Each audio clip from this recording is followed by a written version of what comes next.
Joining us now, the mayor of the great city of Danbury, Joe Cavo, on the phone. Hey, Joe. Hey, Joe. Good morning, men. How are you? We're doing great. So first, when it comes to me, I trust my instincts. I'm pretty smart, and I get things right quite often, but I'm impulsive, so I do make mistakes. I don't sit back and weigh everything before I make a decision. So that puts me in a 70-30 position, and the 30% can be pretty bad because of the impulsive nature, right? That's correct. But you are not at all like that. You're a smart guy who weighs and measures everything before making a decision. I tell people that because I don't think something that just happened in Danbury is going to be popular. There were trees removed from the green, and I'm getting messages from listeners and residents who do not like it one bit. Can you tell us why the trees were removed from the green? Sure. That's actually an easy one for me this morning because we are doing the 2 phases of the downtown sidewalk rehabilitation. And the trees that were planted back in the 80s or 90s when the sidewalks were done the last time have a root system that is not conducive to working with sidewalks. So what happened was the trees were planted, with the best intentions, but the roots continually come to the surface in order to try to gather water, and they push the sidewalks up and destroy them. And so one of the things we realized was that before we make this large investment in the sidewalks downtown, that we need to make sure that we correct that. And there's a lot of science and a lot of technology involved in the purchasing of new trees that have a different root system, that tend to do what they call a tap root, go down deeper looking for water rather than to the surface. And therefore, when we put the new sidewalks in, we're going to replant every one of those trees that were taken down will be replanted with a new tree with a better root system that's going to be certain not to upheave the new sidewalks. Wow. So that's the answer. That is impressive. So you will replace the trees with new trees that won't destroy the sidewalks. Am I understanding that correctly? Exactly. Can I make a suggestion? If you go downtown in the green, you'll see everywhere, and people, I'm sure, if they've been down in the green, you see where the trees have heaved the sidewalks to the point of being dangerous. And, we realize we have to do something different when we do these next set of sidewalks. And so that's the plan. Can we throw some Japanese maples up there? I like those. Those are my favorites. What do you say about that? I can't answer that. I'm not an arborist. I'm not a tree expert. So we'd have to find out which ones don't have roots that come to the surface. You know what's funny about today is the considerations that you have to make for everything. Like like the root system. In the 80s, we didn't think about that. You put up a tree, you go, that's good news right there. Yeah, exactly. You planted a tree. And a decorative tree, it looks great until 10 years later when its roots heave the sidewalks everywhere. It's just not good. I'm sure there's other environmental considerations that need to be made, right? Yeah, absolutely. That's crazy. Believe me, that green will look beautiful. The downtown area is going to look beautiful when this project's done by next year.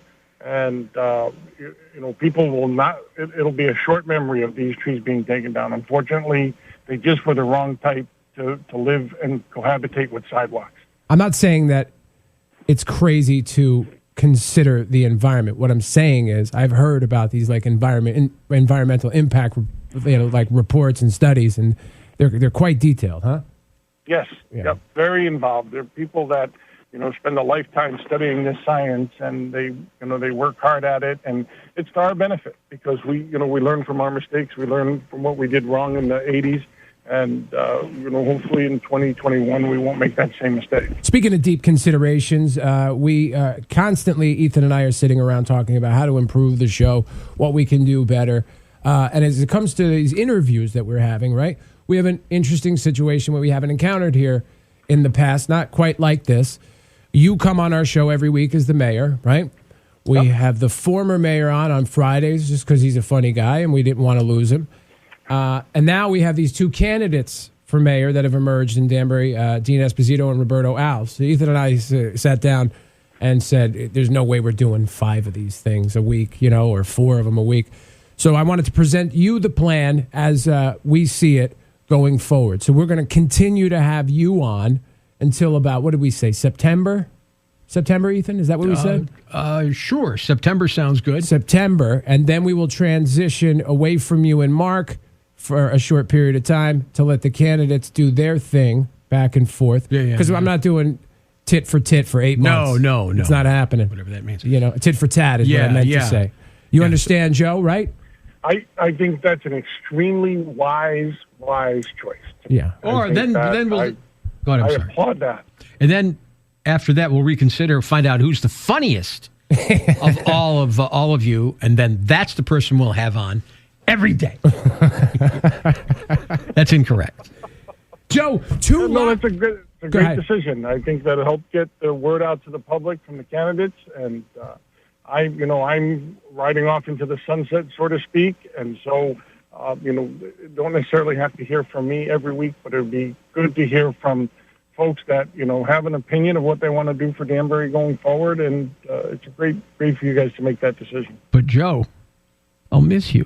No, we're not done with him. Even when he thinks he's getting away from us when he goes back to the city council, forget it. We'll get him on. We'll find reasons to annoy him.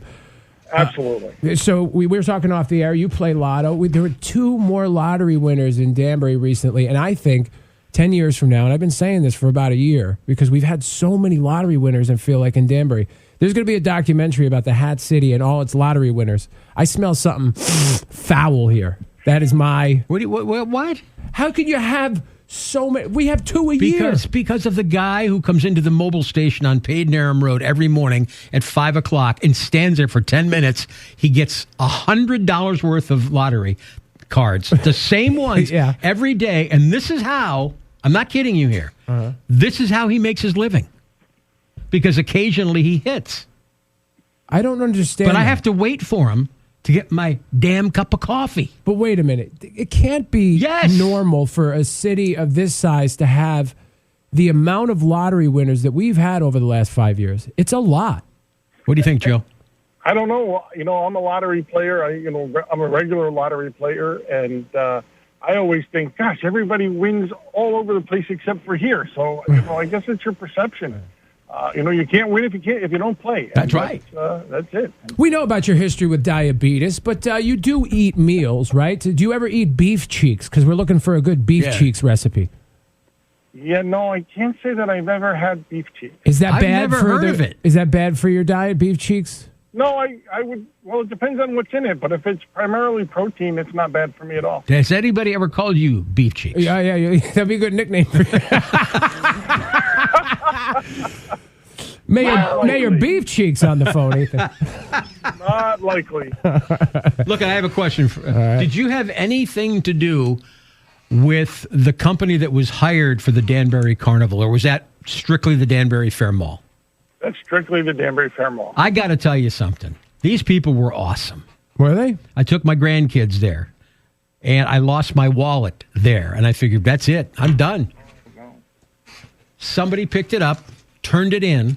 That's beauty. With everything still in it. And that, in fact, I got a hold of these people when I got home from the carnival, and the guy got back to me like within 30 seconds. That's very nice. It's very nice. I just want to know if you were responsible. And plus, it's Power's Great American Midways. Right. The carnival is great. Kids rides and adult rides. I think the Danbury Fair Mall and that company have a long-standing history.